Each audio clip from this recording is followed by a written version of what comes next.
Hello, I'm Annette Young and welcome to the 51%, a show about women reshaping our world. Coming up, the French Parliament votes to make it illegal to pay for sex, with anyone being caught facing steep fines. But will the approach work? I also talked to Sarah Kingston, a British criminologist, who says if anything, the new laws will drive prostitution underground.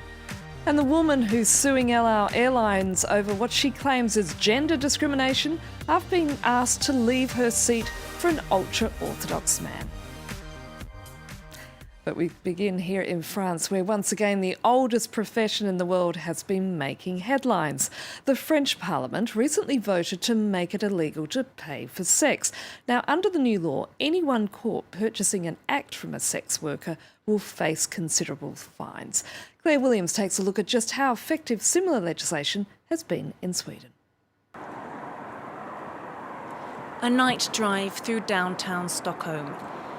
This area used to be a busy red light district, but tonight only a few prostitutes walk the streets waiting for clients.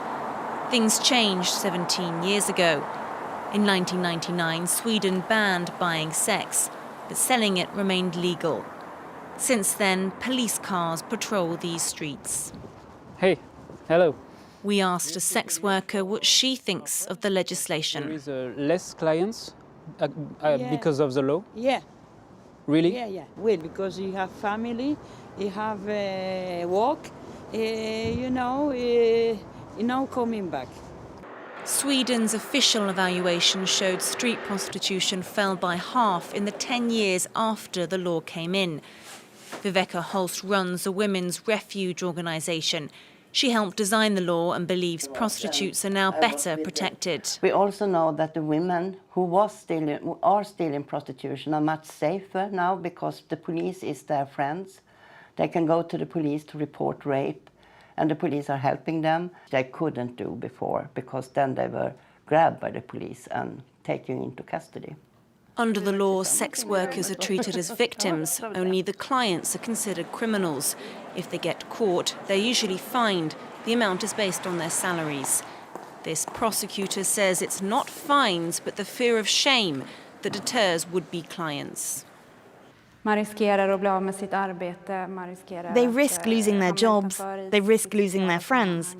Buying sex is really badly viewed in Sweden now. Police officers on the ground have found demand has definitely decreased.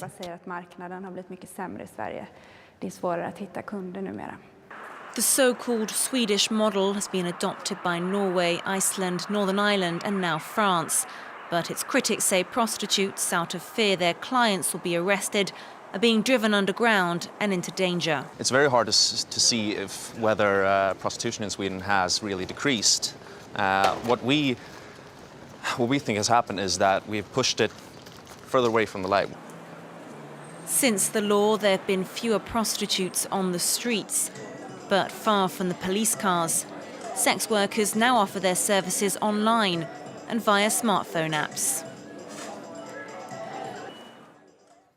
And that report by Claire Williams. And as we saw there, not everybody is convinced this approach will actually work. I recently spoke to Dr. Sarah Kingston, a British criminologist from Lancaster University who specialises in prostitution law, and I began by asking her why she thought the new law here in France will not protect prostitutes. Criminalisation and the research which surrounds the sex industry has demonstrated that criminalisation often pushes the industry underground. Clients fearful of being prosecuted and also sex workers who are also fearful of being prosecuted try to avoid the police by displacing spatially, so they might displace to unknown locations. So often they displace to areas such as industrial estates, moving away from residential areas, which puts them in greater danger potentially because they don't know those locations. And people's research such as Hilary Cannell has demonstrated that this potentially increases the risks sex workers sometimes also take less opportunity to assess whether a client might or may not be dangerous to them. And I must say, listening to the news about France recently and the decision that has been made, I was quite disappointed to hear that the French Senate had ignored some of the discussions that they had back in 2014, in which they consulted sex workers and clients who had acknowledged and recognised that potentially it would push the industry underground and make sex workers more vulnerable. And even the French police themselves has identified that this may potentially increase the dangers. They also recognise, the French police, that this may hinder their ability to identify victims of sex trafficking, because clients may be fearful of being prosecuted and therefore don't report instances of force or coercion that they may witness. But this new law brings France into line with Sweden, which has had the same legislation in place since 1999, and some there are claiming that it's helped to sort of cut prostitution by half. That's nonsense. If you speak to sex workers who work in the industry, they will tell you categorically that what's happened in Sweden is that it's been pushed underground, that there hasn't been a reduction that's been suggested. And certainly the evaluations that's been done in Sweden, and people like Jay Levy, who's actually done some work in Sweden, has identified that there's been a lack of support by NGOs, people who work in local and central government. There's been a lack of support for the Swedish model, the Swedish approach. So I think, you know, looking at Sweden as an approach to follow should be taken with caution, because what's been projected in the media and by the Swedish government isn't always necessarily true, and certainly indications suggest that the industry hasn't reduced to the extent that's been suggested. The reality is, though, isn't it, Dr. Kingston, that you're never going to eradicate prostitution. Which country, if any, has got it right? Well, that's a difficult question to answer, but I can tell you a couple of things. Some previous research of mine, which has looked at residential and business communities and people who live in those areas, the people that I've spoken to, the general public, would say that they would support regulation. So they would support the licensing of brothels, of parlours, of zoning, so having managed zones. The majority of people that I spoke to, the general public, were actually in support of regulation rather than criminalisation. They themselves recognise that the industry has been going on for many, many decades, many hundreds of years, and this is something that we can't eradicate. People choose to buy this, people choose to sell this, whether we agree with that or not. And so the best way to deal with this is to regulate it. And a lot of people that I'd spoke to were supportive of a regulatory model because they could tax the industry and therefore contribute to the public purse. In terms of sex workers, there is a greater support for decriminalisation because it moves away the regulation that, for example, we see in Germany, where they feel that they're being stigmatised and labelled as sex workers, because in a regulatory environment, sex workers obviously have to undergo medical checks if that's part of their regulatory environment, and also register as sex workers. So sex workers would prefer decriminalisation. So it really depends on who you're speaking to. And I think that there are benefits and limitations to all the different models.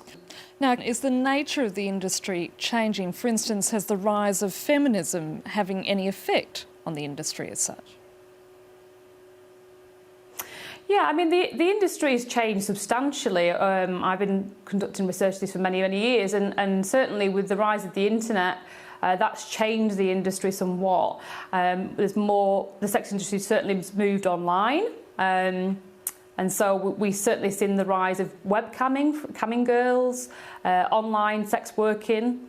And we also have seen the rise of a more diverse sex industry. So we see male workers, trans workers. We've also seen in recent years female clients, which is completely neglected from all of these debates. You know, when we talk about the ban on clients in France, what politicians mean is a ban on male demand. There is no recognition at all of female clients in any of these debates. And I'm currently conducting research in the UK on women who buy and pay for sexual services. And I can tell you that women do also buy sex. And finally, the battle against gender discrimination continues in Israel. In recent years, women's rights activists have taken bus companies to court over certain bus routes that have gender-segregated seating. And now an 82-year-old Holocaust survivor is suing the national airline, El Al. This after she was pressured into changing her seat because an ultra-Orthodox male passenger didn't want to sit next to a woman. She survived the Holocaust. Now she's taken Israel's national flag carrier to court over alleged gender discrimination. Some people are saying that I sued for the money. That's not it at all. It's just an opportunity that I have to correct a wrong. The 82-year-old retired lawyer says the El Al Airlines asked her to change her seat on a flight from New York to Tel Aviv last December. A flight attendant offered Rabinowitz what he described was a better seat, shortly after an ultra-Orthodox man got into the seat next to hers. So I said, this is not a better seat. Why? Are you asking me to change because that gentleman requested it? And he said yes. It's the latest episode in women's fight against persistent gender inequality in Israel. Activist group Women of the Wall recently marked a significant victory after more than a quarter of a century campaigning for equal praying rights. In January, the government agreed to set up a permanent area at Jerusalem's Wailing Wall where men and women could pray together in the same way. In 2011, days of mass protests prompted the Prime Minister to speak out against growing gender segregation in the public sphere. This phenomenon opposes the spirit of the Old Testament and of Judaism. It goes against the democratic principles that Israel is based upon. Earlier that year, the High Court ruled that the practice of separating men and women on public buses was legal as long as it wasn't done forcibly.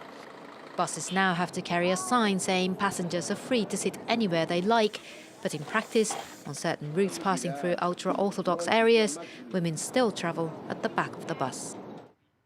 And that's it for now. And if you'd like to comment on what you've just seen, you can head to our Facebook page. That's 51%-France24, or do send us a tweet at _51%. Thanks for your feedback so far, and please keep those comments coming in. So until our next program, bye for now.